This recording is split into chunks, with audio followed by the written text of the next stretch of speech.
पहले की बात है, एक घने जंगल में जहाँ ऊंचे ऊंचे पेड़ सूरज की रोशनी को जमीन तक पहुँचने से रोकते थे और नदियाँ अपनी कलकल करती आवाज से शांति भंग करती थीं, वहाँ एक शक्तिशाली शेर रहता था। वह अपनी गर्जना और अपनी ताकत के लिए जाना जाता था। सभी जानवर उसे जंगल का राजा मानते थे और उससे भय खाते थे। शेर को अपने बल और अपनी स्थिति पर बहुत घमंड था। वह अक्सर अपनी ताकत का प्रदर्शन करता, छोटे जानवरों को डराता और जंगल के सभी संसाधनों पर अपना एकाधिकार जताता।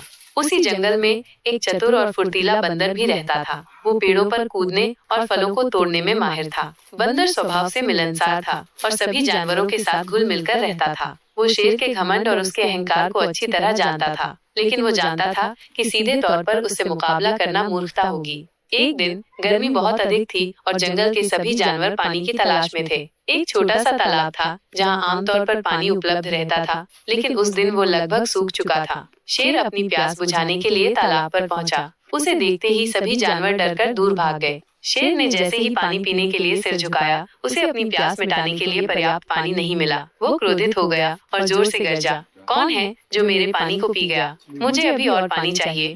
बंदर, जो पास के एक पेड़ पर बैठा सब देख रहा था, उसने सोचा कि ये शेर को सबक सिखाने का सही मौका है। वो पेड़ से नीचे कूदा और सम्मानपूर्वक शेर से बोला, महाराज, मुझे लगता है कि ये तालाब सूख रहा है क्योंकि बहुत दिनों से बारिश नहीं हुई है, लेकिन मैंने एक और जगह देखी है जहाँ बहुत सारा ताजा पानी है।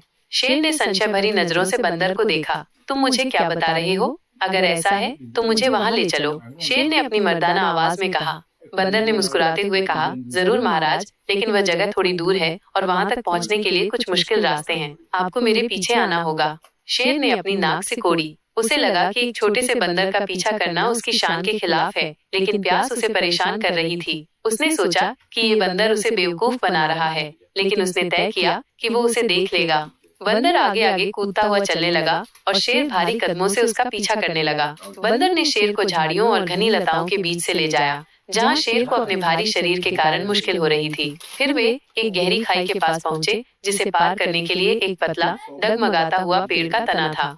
बंदर आसानी से उस पर कूद गया और दूसरी तरफ पहुंच गया। उसने शेर से कहा, आइए महाराज, ये थोड़ा मुश्किल है, लेकिन आप अपनी ताकत से इसे पार कर सकते हैं। शेर ने खाई को देखा। उसे लगा कि वो गिर जाएगा, लेकिन उसका घमंड उसे पीछे हटने नहीं दे रहा था। वो धीमे धीमे उस तने पर चढ़ने लगा। तना हिल रहा था और शेर को अपने संतुलन बनाए रखने में बहुत मुश्किल हो रही थी। वह डरने लगा, लेकिन बंदर की उपस्थिति ने उसे और भी शर्मिंदा कर दिया। अंततः शेर किसी तरह उस तने को पार कर गया, लेकिन वो बहुत थक चुका था और उसकी प्यास और भी बढ़ गई थी। बंदर उसे एक छोटी सी गुफा के पास ले गया, जहाँ से एक छोटा सा झरना बह रहा था। पानी ताजा और ठंडा था। शेर ने तुरंत पानी पिया और अपनी प्यास बुझाई। पानी पीने के बाद शेर ने बंदर को देखा। वो जानता था कि बंदर ने उसे परेशान किया था, लेकिन साथ ही उसने उसे पानी भी दिया था। शेर का घमंड थोड़ा कम हो गया था। उसे एहसास हुआ कि कभी-कभी छोटे और चतुर जानवर भी बड़े और शक्तिशाली जानवरों की मदद कर सकते हैं। शेर ने बंदर से कहा, तुमने मुझे एक अच्छी जगह दिखाई,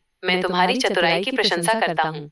बंदर ने विनम्रता से कहा, महाराज, जंगल में हर किसी का अपना महत्व होता है। ताकत ही सब कुछ नहीं होती, कभी-कभी बुद्धिमत्ता और सहयोग भी जरूरी होता है। शेर ने इस बात पर विचार किया। उस दिन से शेर का घमंड थोड़ा कम हो गया। वह अब अन्य जानवरों के प्रति अधिक सम्मानजनक हो गया और उसने सीखा कि सभी के सहयोग से ही जंगल में शांति और सद्भाव बनाए रखा जा सकता है। बंदर और शेर के बीच एक असामान्य दोस्ती शुरू हो गई, जहाँ शेर ने बंदर की बुद्धिमत्ता का सम्मान करना सीखा और बंदर ने जंगल के राजा की ताकत को समझा।